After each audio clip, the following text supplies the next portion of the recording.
네, 안녕하세요. 오카 김한영입니다. 제가 나와 있는 곳은 타임스퀘어예요. 타임스퀘어 나와 있는 이유는 토레스 EVX를 만나보기 위해서죠. 근데 토레스 EVX 외관이 이렇게까지 멋진 줄 몰랐는데, 게다가 전기차로 거듭난 완전한 SUV라고 하니까 아마도 지금까지 나와 있었던 전기차와는 사뭇 다른 모습이 될 텐데, 토레스 EVX 어떤 자동차인지 끝까지 함께 살펴보시죠.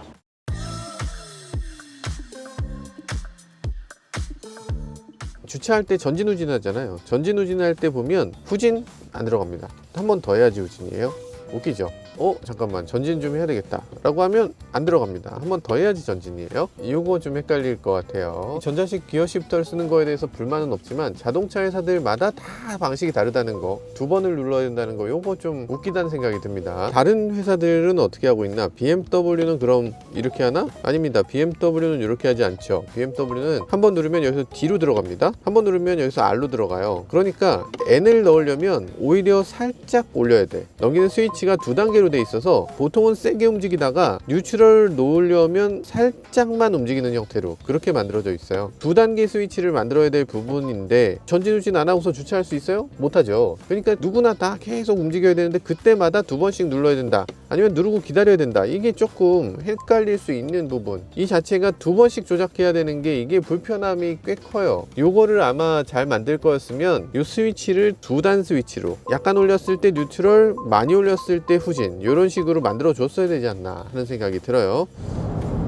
풍절음이 굉장히 억제돼 있어요. 고속으로 넘어갔을 때 소리가 엄청 커지지 않을까 싶었는데 지금 고속에서 풍절음이 꽤 억제됩니다. 들리긴 들려. 근데 거슬리지 않는 그런 소리를 주고 있어요. 예를 들어서 어디서 휘파람 소리가 난다거나 뭐 파닥파닥 하는 소리가 난다거나 이런 건 없이 전체적으로 균일하게 소리가 그대로 증가하는 걸 볼 수 있네요. 차에 들리는 사운드가 기본적으로 매끄러워요. 아주 조용한 사운드를 자랑하고 있어서 이 소리가 전체적으로 작다고 할 수는 없지만 특별히 튀지 않는 안정적인 사운드를 보여주고 있습니다. 풍절음이 날 것 같은 느낌의 디자인인데, 근데 의외로 굉장히 조용한 느낌을 주는 게 인상적이네요. 사실 승차감에서도 전기차들 대부분이 너무 통통 튄다, 딱딱하다, 뭔가 딱 맞는 느낌, 그런 느낌을 많이 주는데 이 차는 그렇지 않고 승차감도 무난무난하게 기존 가솔린 차를 모는 것 같은 느낌, 그런 느낌을 주고 있습니다.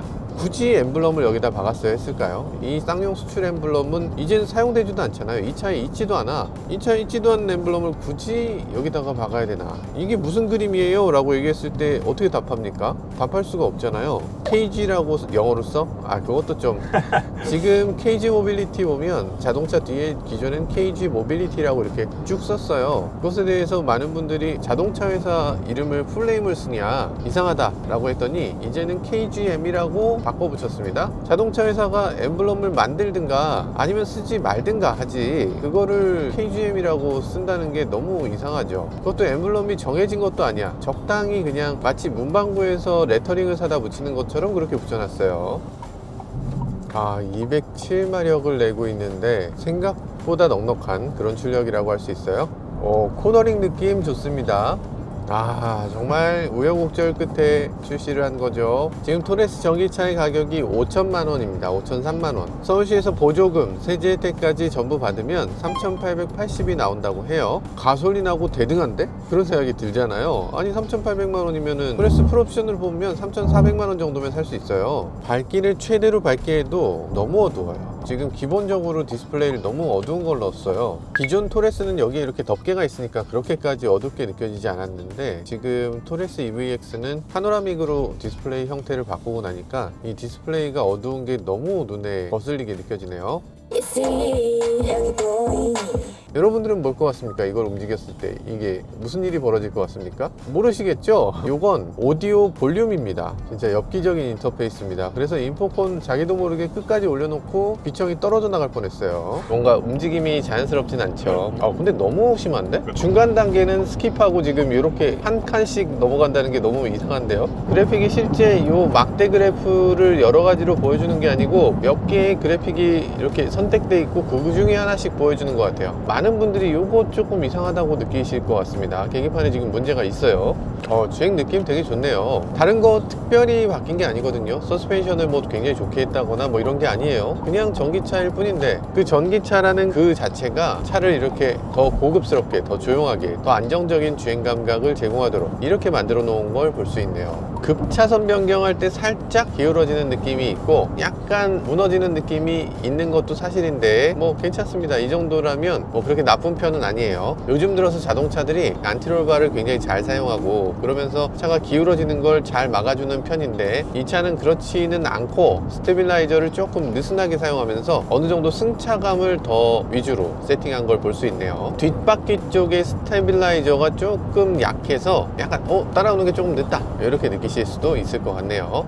지금 이 차를 놓고서 가장 많이 걱정하시는 게 LFP 배터리일 겁니다. LFP 배터리를 우리나라에 이런 SUV로는 처음으로 적용한 거거든요. 우리나라에 LFP 배터리를 장착한 차는 딱 두 개밖에 없습니다. 레이 EV와 토레스 EVX. LFP는 에너지 밀도가 낮아서 전혀 쓸 수가 없는 배터리야. 형편없는 배터리인데 그걸 쓰는 거야. 이렇게 얘기도 합니다. 실제로 이 차의 배터리는 형편없을까? 밀도가 그렇게 낮은데도 이 차에는 배터리를 무려 75kWh나 넣었습니다. 다른 자동차들 보세요. 뭐 EV6, 아이오닉5, 아이오닉6 이런 차들 77kWh 배터리를 넣어놓고 있습니다. 2kWh 밖에 차이가 안 나요. 거의 비슷한 배터리다 라고 볼 수 있습니다. 뭐 부피당 밀도가 낮은 건 사실이에요. 그러면 부피를 더 넣으면 되잖아. 자동차 밑바닥에 배터리를 넣을 수 있는 공간이 그렇게 많진 않을 텐데 배터리를 더 밀도 높게 넣으면 되는 겁니다. 그래서 요즘 셀2 팩이라고 합니다. 기존에는 패키지를 또 해서 그 패키지를 집어넣는 거였는데 이젠 그렇게 하지 않는다는 거죠. 기다란 셀을 넣어서 그 기다란 셀을 패키지 전체에 그냥 그대로 집어넣는다는 겁니다. 그렇게 그대로 집어넣게 되면 그만큼 밀도가 더 높아져서 LFP 배터리지만 NCM 배터리 못지않은 그런 에너지 밀도를 자랑하게 된다는 거죠. 그러면 배터리의 용량은 똑같고 가격은 저렴하면 LFP를 왜 안 써? 안 쓸 이유가 없죠. 그럼에도 LFP 배터리가 단점이 없는 건 아닙니다. 여름철에 비해서 겨울철의 성능이 많이 떨어져요. 겨울철 성능이 많이 떨어지는 이유는 뭐냐? 이 LFP 배터리는 기본적으로 열이 덜 납니다. 그런데 배터리라는 게 화학작용이잖아요. 화학작용을 할 때는 온도가 낮으면 그만큼 화학작용이 덜 일어나는 거죠.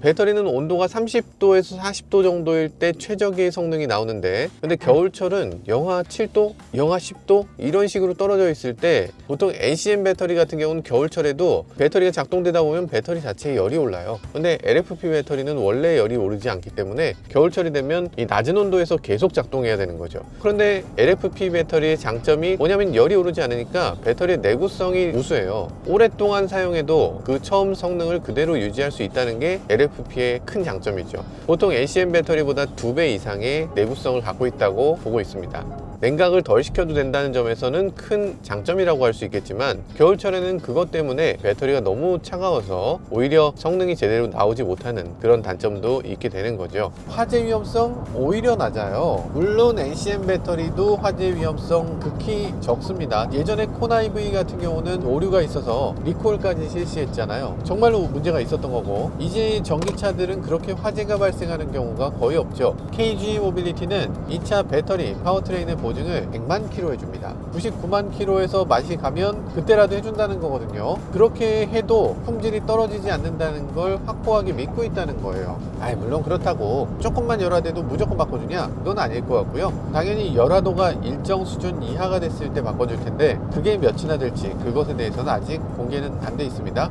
지금 LFP에 대해서 여러 가지 부정적인 얘기들이 나오고 있지만 그래도 어쩔 수 없는 게 하나 있습니다. 시장에 있는 자동차 중 일부는 반드시 LFP를 사용하게 될 것이라는 거죠.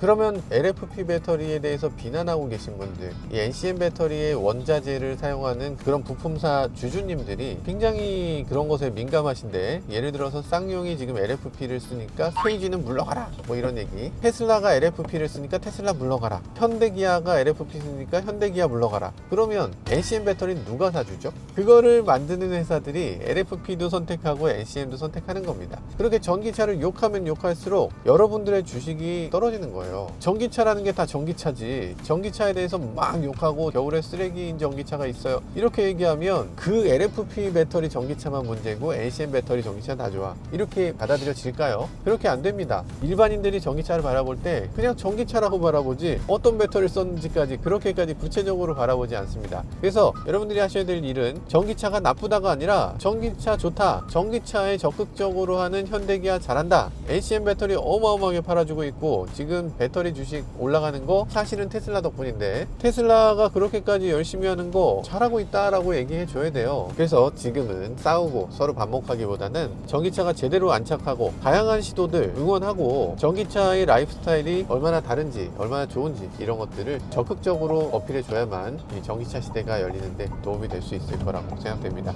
여러분들도 조금 더 열린 마음으로 바라봐 주시면 좋을 것 같아요. 네, 이렇게 왔습니다. 여기 메이드림이라는 곳이에요. 자, 여기에 지금 나와 있는 이유는 이 토레스 EVX의 중간 기착점이기 때문인데요. 자, 기착점에 여러 가지로 꾸며놨습니다. 이걸로 캠핑도 할 수 있고 여기에 앉아서 이렇게 즐길 수 있도록 했다는 거예요. 이 전기가 바로 이 토레스 EVX의 V2L을 통해서 나온다는 거예요. 여기서 전기를 충전할 뿐 아니라 나오는 것도 된다는 거죠. 일단은 뭐 보조금 받는데 도움이 돼요. 20만 원 더 줍니다. 그러니까 V2L 있으면 없는 것보다는 낫다는 거죠. 사실은 저는 실외에서 사용하는 V2L은 그다지 사용 안 할 것 같고요. 대부분은 실내에서 쓸 것 같은데 당연히 차 안에서 돼야 되는데 차 안에서 되는 거는 그다지 안 되고 있는 것 같아요. 그죠?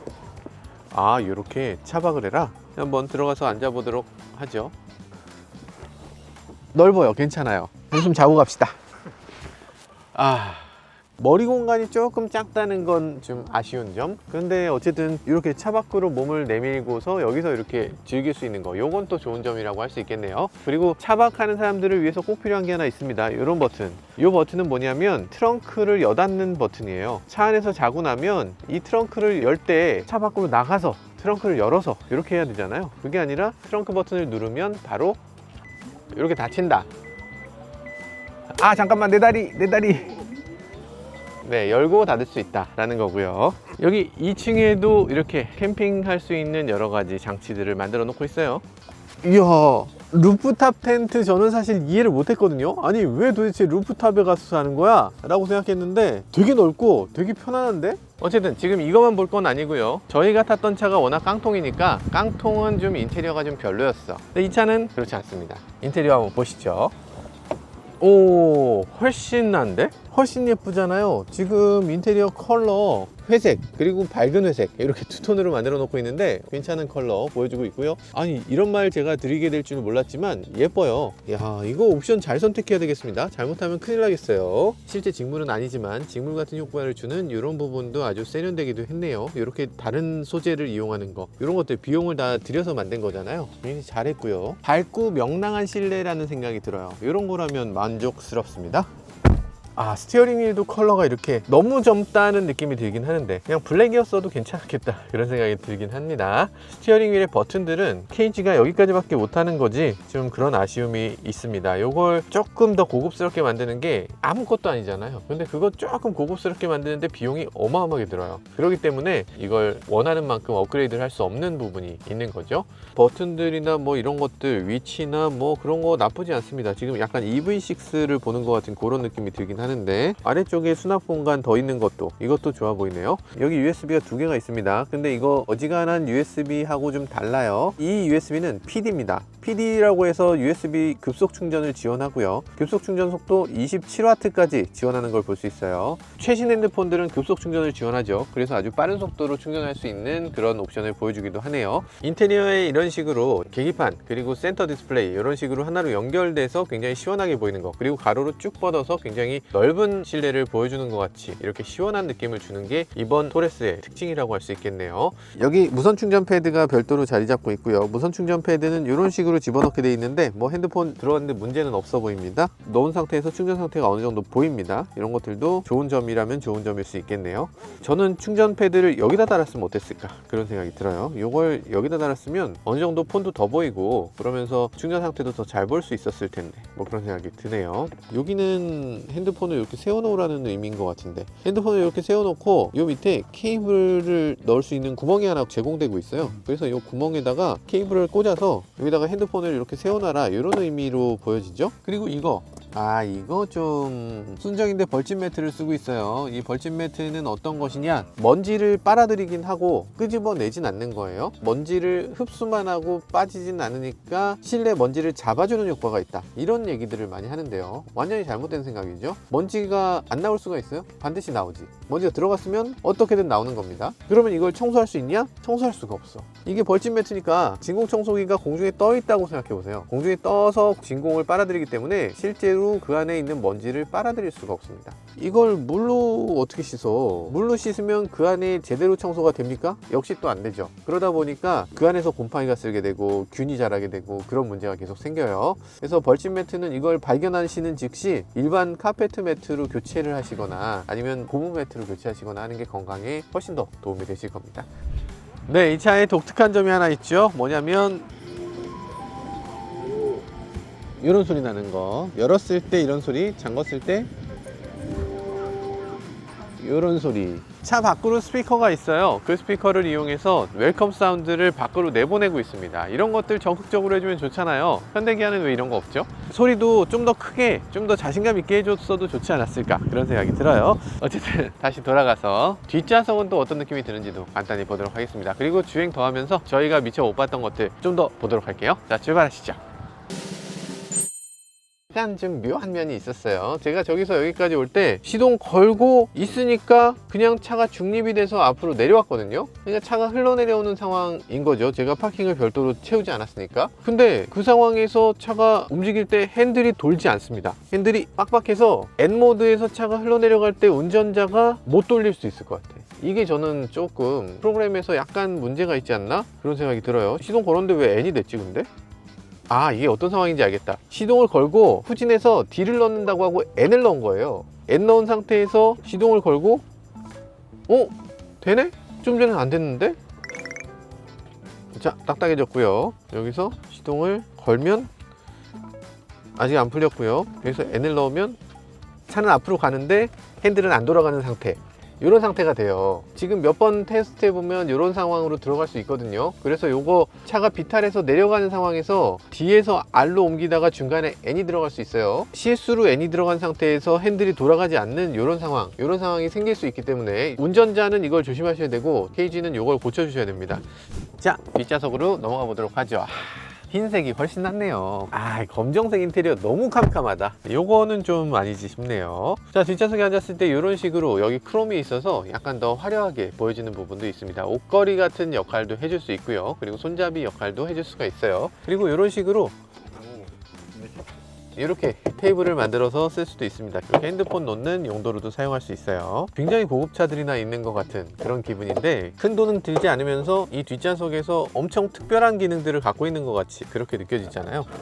근데 이건 되게 플라스틱이 너무 조잡해서 어린이 있는 집에서는 한두 달 만에 부러질 것 같은 그런 느낌이 드는 플라스틱이에요. 아래쪽에 USB-C가 이렇게 있는데 USB-C를 덮개로 굳이 덮어놓은 이유는 잘 모르겠네요. 그냥 열어놔도 되지 않나? 27W PD를 둘 다 지원하고 있고요. 그래서 고속 충전이 가능한 포트다 라는 거예요. 기존의 EV6라든지 아이오닉5 뒷좌석 앉았을 때 좀 불편함을 느끼는 경우가 많이 있었습니다. 특히 EV6는 많이 불편해요. 근데 이 차는 뒷좌석 앉았을 때 불편함 그다지 없고요. 그리고 뒷좌석 뭐 이렇게 세련됐다고 할 수는 없지만 이렇게 조금 뒤로 젖힐 수 있고요. 그리고 뒤로 젖혔을 때 등받이 각도 나쁘지 않습니다. 머리 공간 넉넉해요. 토레스의 뒷부분 모양을 밖에서 보시면 아시겠지만 뒤로 갈수록 이게 더 높아져요. 더 높아져서 뒷좌석에 있는 사람 머리 공간을 더 확보해 주도록 그렇게 디자인되어 있습니다. 등받이가 뭐 아주 인체공학적이다 이렇게 볼 수는 없어요. 그런데 공간 자체가 워낙 여유 있고 의자도 그냥 평이하다 보니까 불편이 느껴지진 않습니다. 특히 전기차라면 바닥이 많이 올라올 거다 이런 생각도 했었는데 앉아보니까 바닥 넉넉하고 여유로운 느낌이 드네요.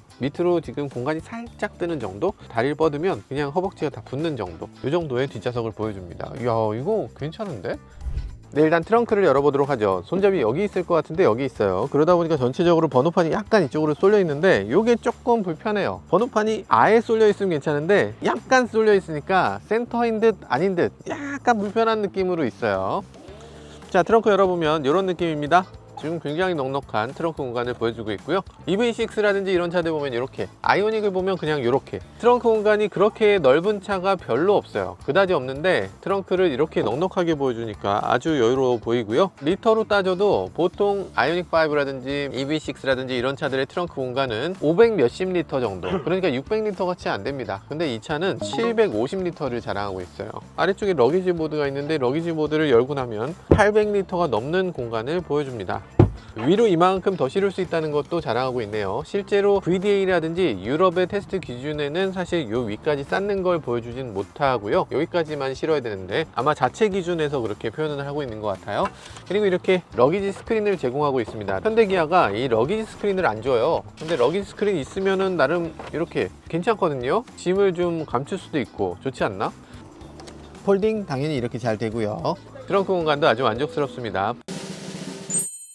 사실 그 전까지 SUV라면 어떤 차가 있었어요? 마땅히 없었지. 자동차 중에서 여러 자동차 세그먼트가 다 인기 있을 것 같지만 실제로는 그렇지 않습니다. 저기 외건, 우리나라에서 인기가 없죠? 세단의 인기도 많이 사그라들었습니다. 그래서 우리나라에서 인기 있는 자동차는 SUV 그리고 전기차예요. 그러면 SUV와 전기차를 지금 둘 다 갖추고 있는 차라면 그러면 정말 잘 팔릴 거잖아요. 요즘 전기차 인기가 사그라들었다 이런 표현을 쓰는 이유는 어쩌면 그래서일지도 모릅니다. 내가 사려는 차를 전기차로 만들어줘야죠. 내가 사려는 차, 당연히 지금 인기 있는 건 SUV인데 정작 SUV 전기차는 없었다는 거죠. 그래서 SUV 전기차를 우리나라에서 사려면 기존에는 GV70밖에 없었습니다. GV70의 가격이 일단 8, 9천짜리 자동차잖아요. 그래서 GV70 같은 경우는 많은 사람들이 선택할 수 없는 자동차였는데 그에 비하면 지금 이 토레스 EVX 가격이 너무 착하게 나온 거죠. 지금 가장 저렴한 모델 같은 경우는 4,700만 원. 와, 4,700만 원이면 어지간한 가솔린차 정도죠. 여기에 보조금 경기도가 1,000만 원, 서울시가 870만 원 정도를 받아요. 그러니까 우리가 아마 구입할 수 있는 가격은 경기도라도 3,000 중반, 서울이면 3,000 후반에 구매할 수 있다는 거죠. 생각보다 엄청 저렴한 거 아닐까.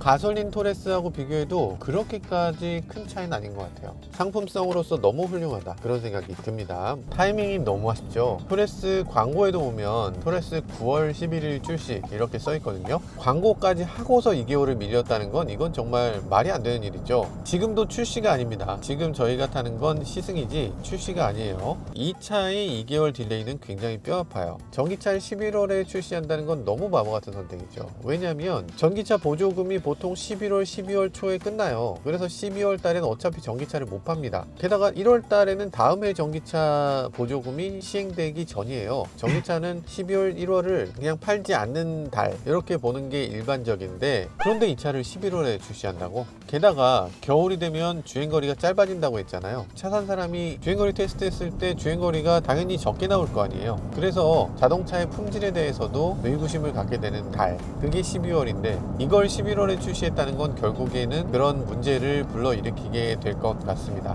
그렇지만 가성비도 훌륭하고 상품성도 워낙 좋으니까 이 토레스 EVX가 스스로 돌풍을 일으켜낼 수 있을 거라고 믿어 의심치 않습니다. 화이팅입니다. 화이팅. 이런 식으로 자동차를 만들어줄 필요가 있는 것 같아요. 그러니까 자동차가 그냥 나는 크기만 하면 돼, 그리고 전기차기만 하면 돼, 이런 사람들이 있을 텐데 그런 사람들을 위한 아주 좋은 선택이 될 것 같습니다. 예를 들어서 최근 현대 산타페 너무 잘 만들었는데 지금 저희는 하이브리드를 선택해서 하이브리드 이륜구동을 타고 있는데 그게 만약에 전기차였다면 전기차로 샀을 겁니다. 요즘 전기차에 대한 부정적인 얘기들을 일부러 퍼뜨리시는 분들도 많이 계신 것 같더라고요. 특히 영업사원분들은 전기차 파는 거 굉장히 싫어하시기 때문에 영업사원분들이 현장에서 전기차 사지 말라고 멘트를 그냥 막 합니다. 아, 전기차 왜 사세요? 아, 전기차 사면은 충전하기도 어렵고요. 아, 어르신 탈 거 어때요? 이런 식으로. 그래도 정사겠다 그러면 그러면은 저 그거 시간 너무 많이 걸리니까 죄송하지만 직영 매장 가세요. 이러면서 직영 매장으로 보낸다고 하더라고요. 그러니까 대리점 직원들이 전기차를 팔아서 노력이 너무 많이 들어가고 이럴 바에는 전기차 안 팔고 만다, 이런 사람들이 많다고 해요.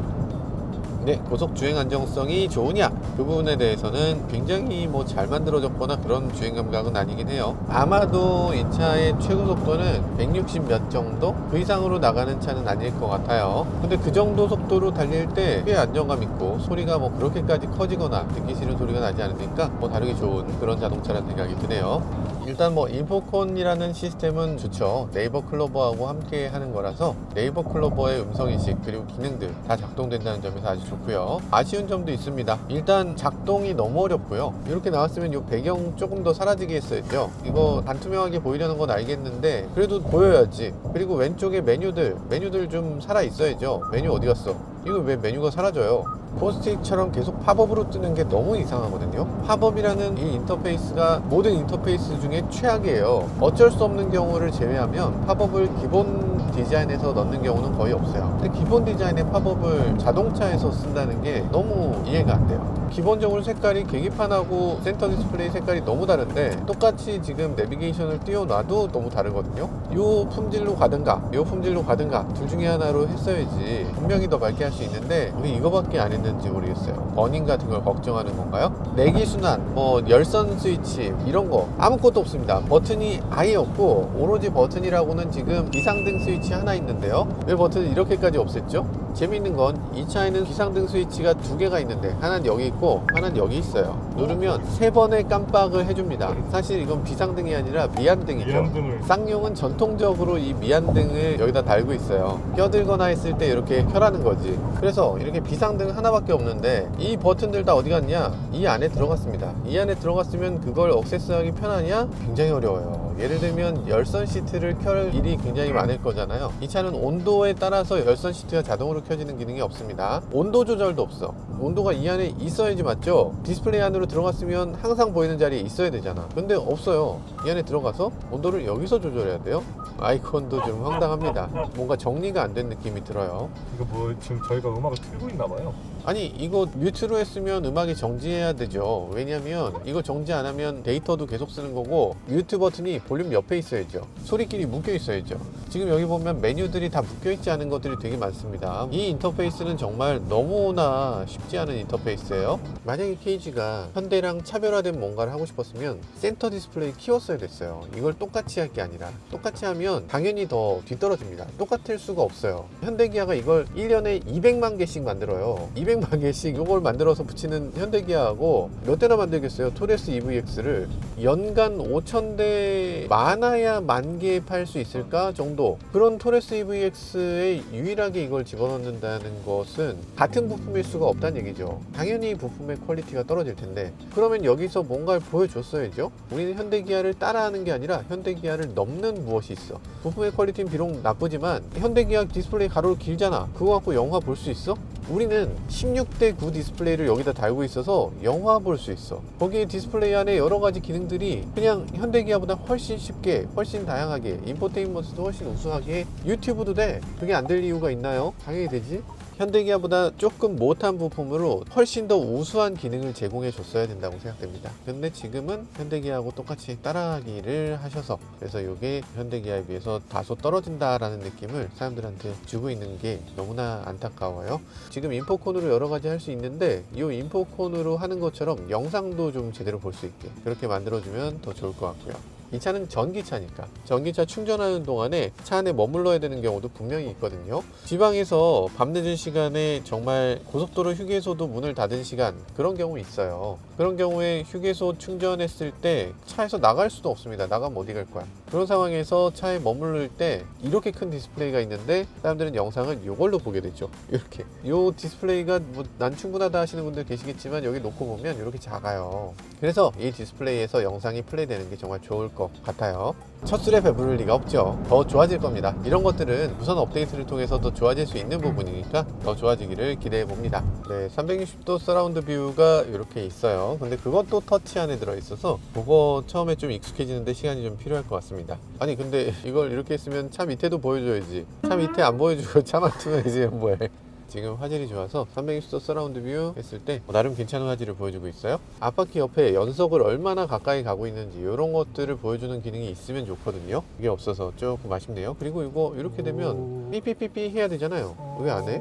전면 센서가 지금 작동이 안 돼요. 전면 센서가 또 어디 메뉴 안에 들어가야지 작동되는 게 있나 보죠? 조금 디테일이 아쉽지만 어쨌든 잘 작동됩니다. 네, 이렇게 토레스 EVX 간단히 시승해 봤는데요. 전기차라는 게 무엇일까? 전기차라는 건 막연히 비싼 것이어야 되나? 이런 생각에 경종을 울리는 그런 자동차라는 생각이 들었습니다. 정말 합리적인 가격에 누구나 탈 수 있는 전기차, 그리고 가장 인기가 많은 세그먼트 중형 SUV라는 점에서 이 토레스 EVX의 인기 앞으로도 계속 뻗어나갈 수 있지 않을까, 그렇게 기대해 보게 됐습니다. 지금까지 저는 모카 김한중이었습니다. 감사합니다.